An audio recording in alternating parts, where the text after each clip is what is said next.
2023 ఎన్నికల్లో ప్రజాపాలన రావాలని కోరుకున్న ఉద్యోగుల కష్టం వల్లే ఈ ప్రభుత్వం ఏర్పడిందని కృతజ్ఞతలు తెలిపారు సీఎం రేవంత్.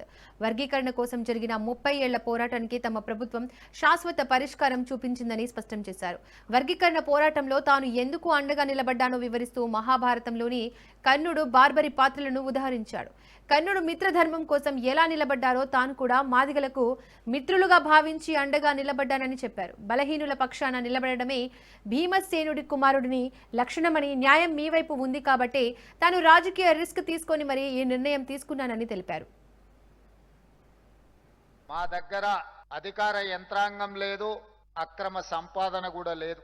ఎన్నికల్లో గెలవాలి అనంటే అగమ్య గోచర పరిస్థితి, అక్రమ కేసులు, అక్రమ సంపాదనతో ఆధిపత్యాన్ని చెలాయిస్తున్న వాళ్ళు ఒకవైపు, ఏ విధంగా అయినా సరే చచ్చినా సరే ఈ ఎన్నికల్లో నిలబడి గెలవాలి అని చిత్తశుద్ధితో మా ప్రయత్నానికి మీరందరూ అండగా నిలబడితే ఈ ప్రజాపాలన, ఈ ప్రభుత్వం ఏర్పడ్డది.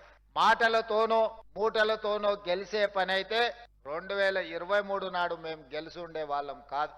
కమిట్మెంట్తో, చిత్తశుద్ధితో ప్రజా సమస్యల్ని పరిష్కరించాలన్న ఆలోచనతో ప్రజల ముందుకు వచ్చినాం కాబట్టే ప్రజాపాలన ఏర్పడ్డది.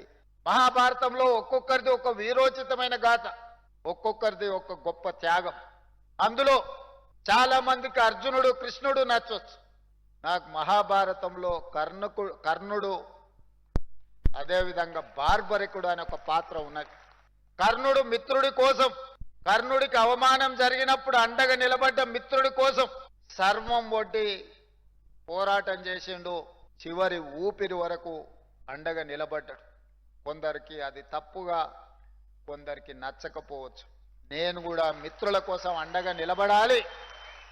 కొంతమందికి నచ్చొచ్చు, నచ్చకపోవచ్చు, కొంతమందికి ఇబ్బందికరంగా అనిపించవచ్చు. కానీ మాదిగలను మిత్రులుగా భావించి అండగా నిలబడాలి అని నేను అండగా నిలబడ్డా.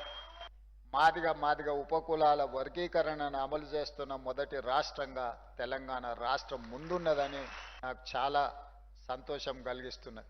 మొన్న జరిగిన మంత్రివర్గంలో మేమందరం కలిసి ఒక నిర్ణయం తీసుకున్నాం. ప్రజాపాలన ప్రగతి ప్రణాళిక కార్యక్రమం 99 రోజుల కార్యాచరణ కార్యక్రమాన్ని తీసుకున్నాం. ప్రభుత్వం వచ్చిన తర్వాత రేషన్ కార్డులు ఇచ్చినాం, సన్నబియ్యం ఇచ్చినాం, ఇందిరమ్మ ఇండ్లు ఇచ్చినాం, 200 యూనిట్లు ఉచిత కరెంట్ ఇచ్చినాం, ఆడబిడ్డలకు బస్సులో ఉచిత ప్రయాణం ఇచ్చినాం, రైతు రుణమాఫీ చేసినాం, రైతు భరోసా అమలు చేసినాం. అందరికి వచ్చిందా రాలేదా అంటే నాకు తెలీదు.